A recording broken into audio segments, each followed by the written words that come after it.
Welcome back to the Broke Investor. I am Crypto Antonio and I love silver.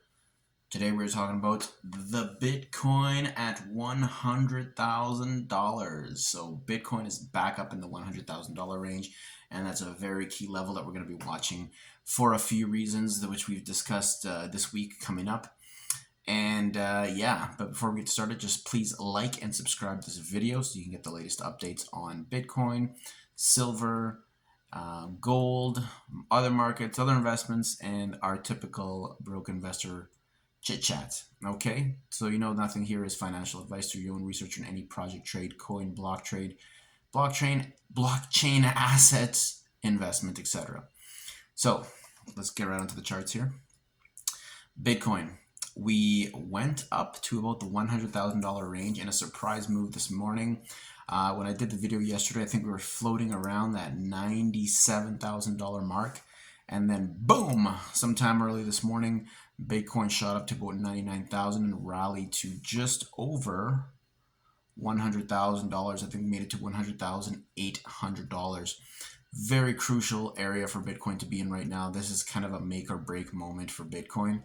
If you have a Bitcoin chart in front of you, as I've been describing, we topped out at $108,000 back in 17 December. We dipped down to, 91, rallied up again to 102, got rejected at 102, rallied all the way back down to 89,000, and today we are on the line, as I like to say, at about the $100,000 mark.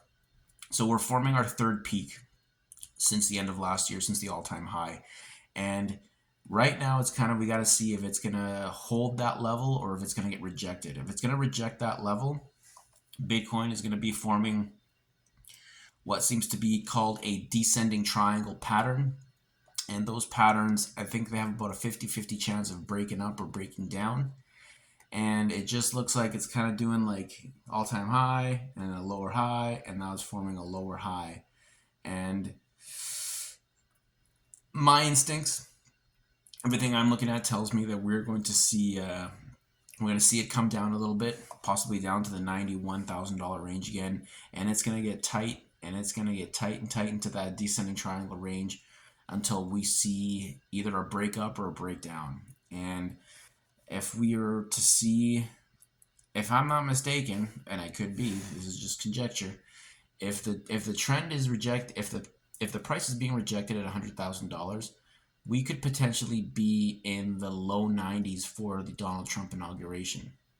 Now, that being said, the inauguration could be priced in already, and in the past, Bitcoin hasn't moved till about 4 weeks after the inauguration. That's when we see it really, really pop. So we could see a slow grind down to that mid 80s, early, like the mid 80s price points, even potentially into the 70s, but who knows? I remain bullish generally. I just don't see the price going that far down with the type of buyers that we have in the market, with the type of sentiment. Like, people are saying 2025 is going to be a huge year for Bitcoin, but at the same time, we're seeing again that sentiment in the stock markets. Everything's kind of dipping down. We're kind of like at this phase where we don't know what's going to happen. But I'm just gonna keep my eyes on the chart for you, and I'm just gonna go with it, and we're gonna adjust our perspective as we kind of move forward here, as the data comes out, as the volume returns, and as the year kind of gets going here on the 16th of January 2025. So yeah, very crucial area for Bitcoin, that $100,000 range. It's looking like it's coming down a bit. However, anything can change. Price looks a little overextended for where it is right now, but anything is possible. So nothing is set in stone in trading. Nothing is set in stone in Bitcoin. It's very, very easy to get caught off guard. So this is why I like bringing this information to you very regularly, daily, just because it keeps me on top of the market. It gives me that perspective I need. I don't have the luxury of just kind of not looking at it specifically right now, because I am considering getting into trades. I mean, I did look at that I did look at that $100,000 level. I had put in a very small short just to kind of test the market. I've got my stop losses in place just to kind of feel out where the market goes, and if the direction is, if I'm proven right in the direction that I'm shorting, then I could potentially be adding to that position. And then once we get closer to that $90,000, $91,000 price point, we can start taking some profits on that short and potentially start setting up for a long. But I think that's just too easy. That's too easy. You got to remember, these markets are designed to take your money. They are. A lot of psychological games being played in the trading aspect of Bitcoin. So it's always good not to stay comfortable, not to stay too confident, but be ready to change your mind. Basically, that's it. I'm not a perma bear. I'm not a perma bull, but I do sometimes lean a little bit to one direction. But it's always good to know that you will have to change your mind if you want to stay on top of the market and be in wins and gains rather than being consistent losses. So that's really most of what I wanted to say today. I just wanted to say that we reclaimed that $100,000 level. It doesn't look like a strong level for me right now, just based on what I'm seeing on the daily, on the 4-hour charts. It just looks like we're just in that like descending. It looks more like a descending triangle rather than a channel or a wedge at this point, which is kind of good because that tells us that there is extremely strong support at around the $91,000, $91,400 level for Bitcoin. We're not really seeing too many dips below that. We saw a wick down on the daily to 89. So I want to pull up the 4 hours, see what that looked like here. Yeah, it wicked down to 89. So it just kind of tapped it on the way down before it was sitting at around the 90. Let's see here. Yeah, about that 90,700, 90,800 before it kind of wicked down to that 89. What is it, like 89.8 or something like that? So a lot of support at that $91,000 level. And we're going to ultimately see if that support holds since we shot up on the November 5th election. Because they're saying, a lot of analysts out there are saying that there is just basically nothing holding the price up at this point. But at the same time, there's so many buyers, there's so many institutions. I repeat myself every day saying this stuff. There's so many buyers that want this stuff right now. It's the hottest thing in the world.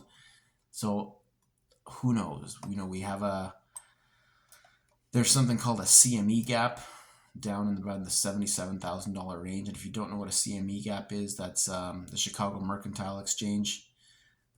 There's basically a gap in the price, and assets typically dip down to fill those gaps in the price chart. So that's kind of the thing here. Are we going to respect market structure? Are we going to just keep shooting up? Like I mentioned before, if we keep shooting up, we will eventually have to come down because what goes up must come down. So they say, but with Bitcoin, who knows? Or we could dip earlier and potentially have a longer run moving forward. However, this bull run has lasted for over 2 years, and bull runs typically last just under 3 years. So we are getting close to that tail end. So right now, that $100,000 price point, very, very close monitoring of that. Probably will come back tomorrow. We'll see what we put in, because let's see. Yeah, we could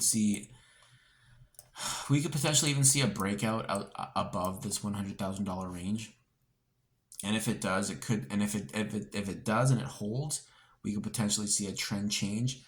But if it pierces that $100,000 mark, maybe even rallies to 101 and gets rejected, and does like a fake out, then we could potentially see more consolidation below the $100,000 level, dipping us back down into that 90, mid-90s range, and then kind of seeing from there where we go. Very, very interesting. Some people are saying that we're forming a head and shoulders pattern. Who knows? It's not looking so much like a head and shoulders pattern to me. It's looking more like a descending triangle, some sort of wedge type pattern. Definitely with the lower highs, and the lows seem to be sustaining. All we have is that one wick down to the 89, but still respecting that that $91,000 to $92,000 range for the local bottom right now in this sideways chop. So very hard to use the moving averages when we have this type of chop, because moving averages are really good. If you don't know what a moving average is, I'll explain it later. But a moving average basically is the average that the price moves along a specific time frame. And I like to use there's a bunch. I use a bunch, but the main ones that are very popular out there are 21-day, 50-day, and 200-day moving average. And they're really hard to use when you're in a ranging market, which we are right now. So we're waiting for that next signal, or waiting for that next event to tell us if we're going to go up or down. In the short term, think we're going to dip a little bit more. We could potentially dip until, we could move like this right into mid-February. To be honest, we could be in a tight channel, tightening range. But the thing is if we do see this tightening of the pattern, which we see like the lower highs continuing, respecting that $92,000-$91,000 bottom in this ranging market, we could see a very, very big move in the up or down direction. And that's the thing we need to figure out right now. What's gonna where that's one scenario, because this is a game of probability, seeing what the probability is of the price, where it's gonna go, what factors affect it, and then just kind of making a decision to take the best and most probable route. Okay, so that's really it on Bitcoin. We hit that $100,000 mark again, and we're gonna see if we hold those levels. Let's take a quick peek at gold, because I love gold, and I love silver. Gold is cool too, but gold, you gotta look at gold. And gold's still looking really strong. Gold just really strong on the daily chart. Since December 19th, we've basically been in an uptrend, just like straight up. And again, I don't know if that's because of the Chinese. The Chinese are buying consistently. Is that because people are getting out of stocks and getting into a safe play, like a safe asset? I think being in gold right now is, I don't know. I mean, I'll say it. I think being in gold right now is better than being in cash, just because cash, you don't get a lot of interest on your cash. And if people are buying cash, like if people are going into cash, your cash doesn't go up in value. If anything, cash goes down in value because it's being printed to zero. So I can see that being on the minds of a lot of fund managers and investors, of course. Why sit in cash? Cash is only good when you want to buy something. Maybe I'm missing something here, but then again, I am the broke investor, so there's not a lot of cash. We got to put that into a growing asset right away. Like, we want to see the growth, we want to see the returns. We don't want cash sitting around the bank account collecting dust, getting devalued, getting inflated. No, it's got to go into something that's going to be on an uptrend right now. And I think like for me, I have no problem putting cash into gold. Let's just talk gold, because it just seems to be such a good asset to be in. The last low for gold was 2,250, 220, yeah, about 25.56 US. Currently sitting at 2,709. So not a huge variance. You're gonna take a hit if you do take a dip in gold, but typically gold, like it's been on a huge rally since about June. Yeah, since about June. Broke out June 2024, and peaked out in October 2024. So that's like June, July, August, September, October. That's 4 months of just up in gold. So that's a more attractive place to store cash, or to store value, rather than staying into something volatile like Bitcoin. If you're not, I am comfortable with Bitcoin. I used to not buy. I used to not care when I bought Bitcoin. I would just buy just to have it. But now I'm becoming more selective on what periods of time I'm willing to allocate money to Bitcoin.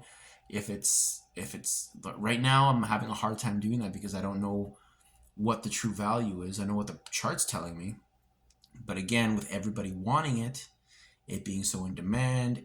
You know, everybody's talking it up through the roof, yet the price is slumping. It could be also that I'm letting the news and the that information skew my perception. You have to understand that the news is not an accurate portrayal of markets. Like I've said before, news is a behavior modification system, and it gets people to do things that are in the interest of whoever's producing it, right? Be it that as it may. So gold topped out October 30th, hit a local bottom on November 15th. That was up from 27.90 down to 25.56. Currently sitting at 27.02. So we are closer to that top. And if this structure continues, especially with this correction we had between November, we're going to see that $3,000 gold that I've been talking about. It's coming. All right, let's jump over to silver, and then we'll end this. This video is getting long. I'm trying to keep these things somewhat short, and they always end up blowing past into 20 minutes.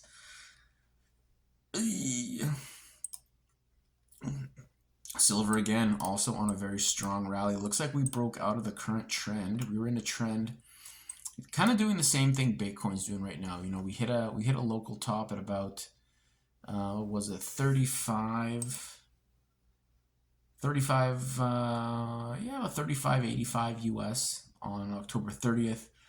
Rejected down to $30 on November 28th. Back up to $30.86 December 12th. And then our local bottom was about $28.70, and we're creeping up to about $30.85. So in the week we've been discussing silver, we've seen an appreciation of about 15 cents. So again, you know, like if that's how you're storing your value, if you're doing it, you choose to do it in silver, you're not losing too much. You're also not gaining too much. It is going up in price over time. If you look at the overall picture, if you look at the big picture, it is, you know, going up. But we're seeing more, you know, generally it is going up. There are longer pullbacks in silver than you see in gold. But overall, it just tends to hold its value. It's not as volatile. I think it's still better than sitting in cash. But for me, that's like physical, like physical, you know. But when you're dealing with physical, you also got to understand that you're dealing with dealers, and they always want to take a cut. They're always going to give you a little bit less than the market value, unless, of course, you're going to a market that's going to pay fair value, correct value. But privately owned coin shops and things like that, like for the small broke guys, the really broke guys, and really broke investors, just kind of putting their pennies away for this, you're gonna pay. You're gonna pay for those. You're gonna pay for that trade. You're gonna pay they're gonna cut you a little bit on a spot price. They're gonna charge you a little bit of a fee. Generally, overall, in the long term, you will be up. But again, we want to maximize the amount of value we can capture and hang on to, not give it away because we wish to transact. You know, if we're gonna do that, we might as well just use cash. All right. So my name is Crypto Antonio. I love silver, and this has been The Broke Investor. Thank you for joining me once again. Please like and subscribe to the video so you can get the latest. Check out the shorts. I put out a short every day with a video here. We're probably going to ramp up the volume on the shorts, try to crank out 2 or 3 a day, but that's what it is for now, and I'll catch you in the next one. Bye.